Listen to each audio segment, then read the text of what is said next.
Assalamualaikum warahmatullahi wabarakatuh. Teman-teman yang masih concern jumlah subscriber kontok, yang masih concern jumlah jam tayang larut, mari merapat. Kita sama-sama mencari tahu apa sebabnya dan bagaimana solusinya. Let's go.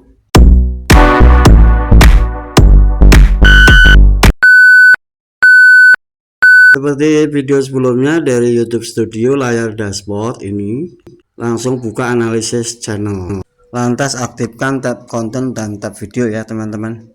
Kemudian scroll ke bawah, kemudian kita aktifkan tab lihat lainnya. Kita akan cari tahu sumber subscription-nya. Agar memiliki data yang cukup, periodenya diganti menjadi 90 hari. 1 bulan juga boleh. Dalam kali ini contoh periode 90 hari. Masih di tab sumber traffic dan periodenya kita gunakan 90 hari terakhir ya teman-teman, ini contoh saja. Kemudian klik tab lainnya ya teman-teman untuk mencari sumber subscription-nya. Yang hilang berapa, dapat berapa, sisa berapa.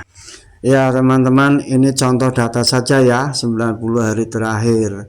Jadi ada subscriber berapa itu, 462. Ada subscriber yang diperoleh 473, karena ada yang hilang 11 maka sisanya 462.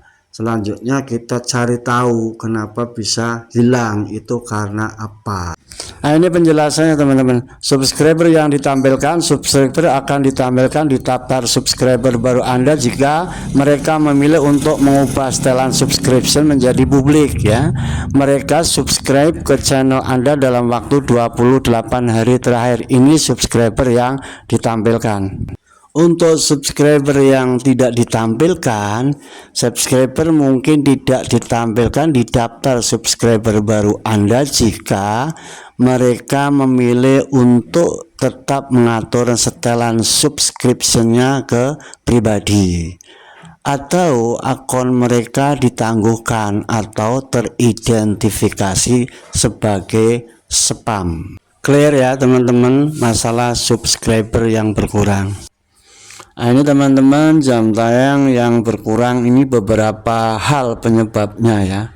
Pertama, video ditonton sendiri. Cepat atau lambat pasti akan ketahuan kalau itu ditonton sendiri.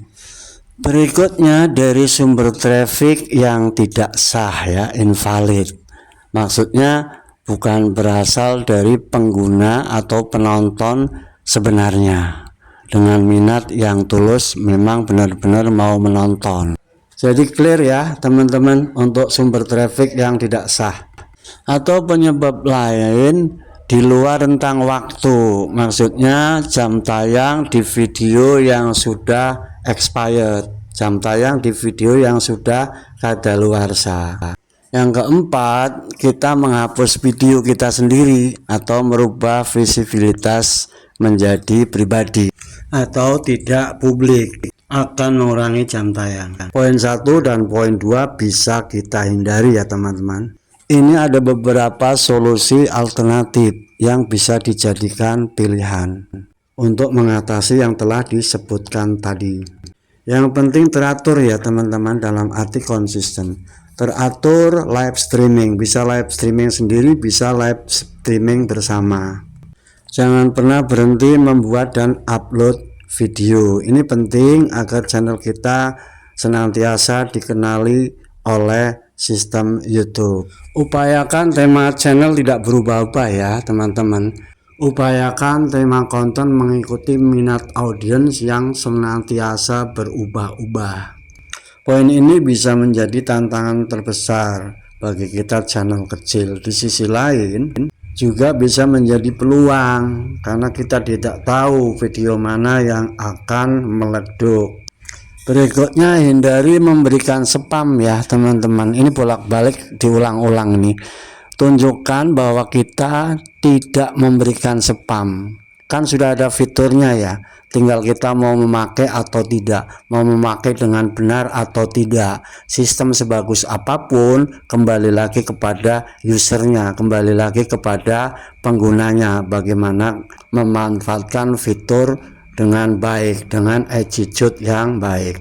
Ini juga sama, hal-hal yang sudah diulang, tidak terbebani oleh untuk secepatnya mendapatkan monetisasi. Lebih baik kita menunggu untuk mendapatkan monetisasi non KW.